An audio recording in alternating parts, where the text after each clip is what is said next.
What is up, everybody? It's your boy Verdict, and thanks so much for stopping by. Now, I've been a little bit onto the sick past few days, but nonetheless, we have a video today, and it's going to be a little bit of a hot take. Now, I do like giving these hot takes out because it makes people think, and the most important part is traction. Now, that's of course not the motivator for it, but today I would like to give you a very cool analogy. Ladies and gentlemen, when there is a ship sinking, nobody goes to the machine crew to ask them, "Hey guys, what is up? Are we straight?"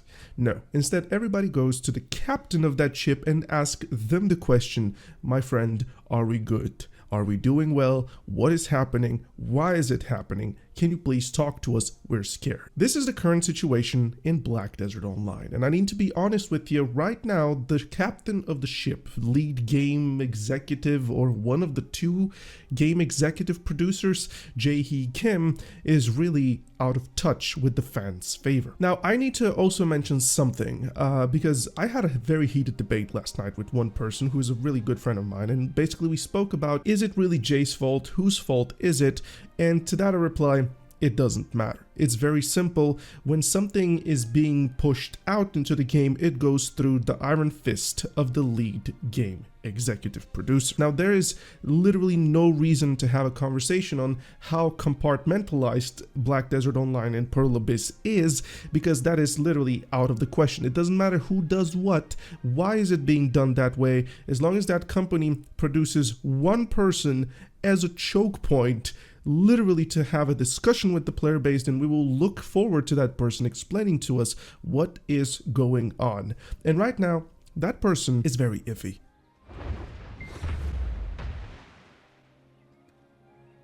Now, I need to be honest with you, I'm not anybody really to have this conversation. I don't think I have the capacity, nor do I have in reality the fortitude to make such a statement, but I will make that statement nonetheless, because a recurring theme on this channel is feedback, not complaining. Feedback. People do like to confuse both of these. Even though complaining is a feedback, well, I'm here to say that my feedback is mostly critical and mostly correct. So I will say this full-blown knowing that it will upset people. I don't believe jae-hee Kim right now is the correct person to be a lead executive producer or an executive producer. It seems that with every good piece of content that we receive, another one more detrimental is being pushed out that is going to essentially set us backwards in terms of motivation, in terms of how we perceive Pearl Abyss, and the most important part, how we like the game. What I mean to say is the following. Right now, there is a very big issue in the PvP community. I'm not that much of a PvPer myself. I do enjoy the occasional RBFs. I do enjoy really just going onto a node war 2 or 3 times a week. I really do enjoy that. How good I am in the PvP scene, it doesn't matter. Do the issues that we're about to talk about affect me? No, they don't. But that doesn't matter because I've always been a people-oriented person. And I'm going to speak on behalf of all of these guys because what's happening recently into the PvP scene is downright atrocious. Ever since the declaration changes have been pushed out, we've noticed this type of an iron fist coming in from jae-hee Kim, who was pretty much one of the people to push forward for this, really arguing for that feature. We, the player base, took upon ourselves to let Pearl Abyss know that this is going to backfire. And not only did they not listen, but it actually backfires right now and is currently one of the hottest topics in Black Desert Online. Similarly to what happened with Kanon XO recently. Doesn't matter if you're a fan of him or not, doesn't matter. No player deserves such a treatment. It really makes no sense, especially deserving such a treatment being not well mitigated, especially once more when we warned Pearl Abyss that this would happen. When you take away the option for the player base to really take action upon their own, and in reality simply taking matter into our own hands and exercising vengeance upon the transgressors. Well, when you take that away from us, there is not really much to do than make a ticket and hope for the best. Now, there have been players banned recently in Black Desert Online for actively griefing and harassing content creators, or in general, other players. It doesn't necessarily have to be with content creators. There have been literal examples of people that got banned for a day.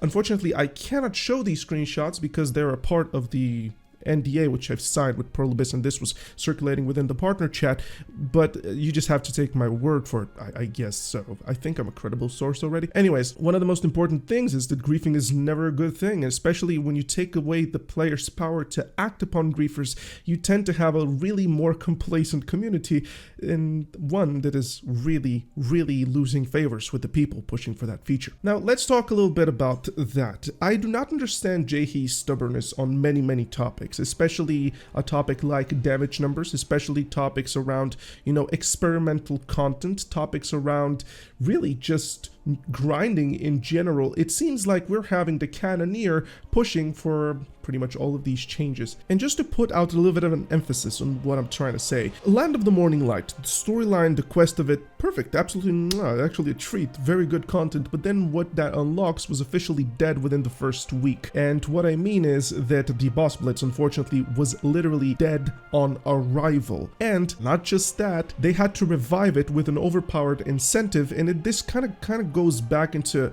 what Pearl Abyss are doing and how they're not studying the player, how they're not really talking to us. Hey guys, what do you want from this game? They're not asking the question, what do you want from our game? They're just thinking and doing this experimental content which never really lands into anybody's basket outside of a very few exceptions of people that really enjoy it. And a big content creator that really enjoys Boss Blitz is Biseptimus Prime, and I'm happy that he does. But for me personally, it's shit content. And not just for me, we're both of the extremes. Biseptimus Prime probably is one of the very few people that thoroughly enjoys Boss Blitz. I, on the other hand, am one of the people that thoroughly not enjoys Boss Blitz. In the middle of the community is somebody that kind of goes like, I don't care about that, or I just do them still like a Calamity 5 or something, just so I get some rewards.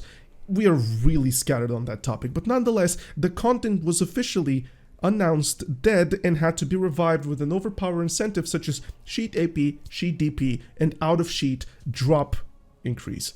Whenever you have this kind of signals that Pearl Abyss are like, well, we produced this experimental piece of content that nobody pays attention to, and now we have to give an incentive so that people keep on doing it. Essentially, Pearl Abyss create themselves an issue and then they find a resolution later, but it still doesn't resolve the problem that content is boring as fuck. Boss Blitz is not fun. And let's talk about Ulukita. Ulukita is another piece of content that was deemed dead on arrival. The moment Korea said, yep, you're gonna make $500 million here for the hour, the moment Korea pretty much announced that, we were like, yeah, well, why would we go there to begin with? And the right answer to that is, well, let's create an incentive so that people would still go for there, and that is, of course, a treasure piece. City of the Dead is, with no pun intended, dead, and Tungrad Ruins right now is pretty much a cope mechanism for classes that can't grind Dickie Thornwood, or at least it used to be. And now Ulukita is unfortunately kind of in this blind spot of, have you grind your Elton yet? If yes, well, there's only one treasure piece that you could go and get, and that's the telescope. And if treasure piece motivates you to keep yourself inside the game, then this is probably going to keep you there for, I don't know, for at least the next like 150 to 200 hours. It's a stupid thing to really cater to such a small minority of players, and I understand that some people just need that to keep themselves playing the game, like Blonde Bear. Blonde Bear is one of the most beloved guys out there, and he said himself many times that his prime motivation to grind in Black Desert Online is not the gear, but it's actually the treasure piece. He just seemed to acquire the gear while doing this. I really feel like all of these stubborn, all of these out of touch decision makings coming from Pearl Abyss really needs to be kind of finger pointed to one person, and that one person is being jae-hee Kim. And with that being said, I'm not gonna sit here and say that I can be the person to request him to get fired as if I'm somebody, although some bigger content creators in masses have actually done this before and kind of opened Pearl Abyss's eyes into the reception, really. And one of the most important things is that I really did actually try and say something along the lines, but I didn't say fire him, more like I think jae-hee should be stepping down from the position of lead game executive producer or executive producer. I just have no faith in that man leading this game towards a bright future. For every single step that we take in the right direction, the next step, which is pretty much onto the detrimental side of things, takes us 2 steps backwards, and it feels like we're kind of hard coping onto the good side of PvE changes and quality of life stuff and extra time-gated content to cope that Black Desert is in a better spot. But let's continue this conversation. Remember when we had recently, only recently, the biggest surge of players in the history of the game, similar to how BDO players went to try Lost Ark when Lost Ark was literally on his last knees. The player base came to try Black Desert Online, and many other MMORPGs kind of, were in this very weird state, and all of a sudden BDO was a good game to be played, and we saw the servers booming. It was crowded, it was amazing to see. And whose idea was, amidst this entire income of players, whose idea was to actually decide that that's the appropriate moment to handle inflation and to actually increase the pay-to-win incentive? Whose idea was that? If there is a bad marketing stemming from marketing, this is it. And there is a thing called for that, it's called predatory. What happened in that very particular moment? This was the hottest topic, I think, this year. I don't think there's ever been a harder topic than that, the Cronstone changes, because everybody understood, guys, you're killing the game. You are literally killing the game with this change, especially now. So many new players have come into the game. So many new players have literally spent their valuable time on exploring the game, and what you're doing is you're allowing the already loud content creation of Black Desert Online to cover a very piece of detrimental information being provided to us. And that, of course, is the cron changes. What Pearl Abyss should have done is delay that. Let the players grab it and then do a valuable post. Say, hello guys, we need to talk with you about this. Every year we need to handle these Cronstones the way they are, otherwise gear progression goes out of proportion, it gets really easy, etc. And you need to communicate with the players in a better way. What happened was Korea literally got a global apps change with barely any information on it. Everybody was molding for the next 2 weeks, and then Korea got the changes thrown out to them, and within the next 3 weeks, once things simmered down, we got the changes for it. And it feels like, okay, you're just waiting for it to simmer down, right? You just don't care about how we perceive this piece of information that you've provided to us. This is probably a marketing team pretty much forcing the executive producer to kind of go that way, because let's be honest, Pearl Abyss being a publicly traded company, they live and breathe to please more the investors as long as the money comes in than us. And this is a little bit of a red pill. If they can sacrifice half of the player base but make double the money compared to what it used to be, they would. And that's the curse of the publicly traded companies. Let me tell you something very important here. This is probably not the case. I'm not sure who did this. This is just a rumor, or rather a speculation on my end. But nonetheless, guys, I do not feel like there is a bright future for Black Desert Online coming soon. And none of these changes, none of these great PvE enhancement changes and all of these good night talks with Papa J will really change the thing. This stubbornness around damage numbers as well is something that I do not understand. Right before Calpheon Ball in December, I will be releasing a video, a very important video, one of the most important videos I think in the history of Black Desert even. And I'm going to say that fully just understanding that I will probably get a little bit of backlash for simply stating that my videos could be important. I really believe that this video will open up your mind onto MMORPGs, longevity, health, and the most important part, where exactly are we in the lifespan of Black Desert Online?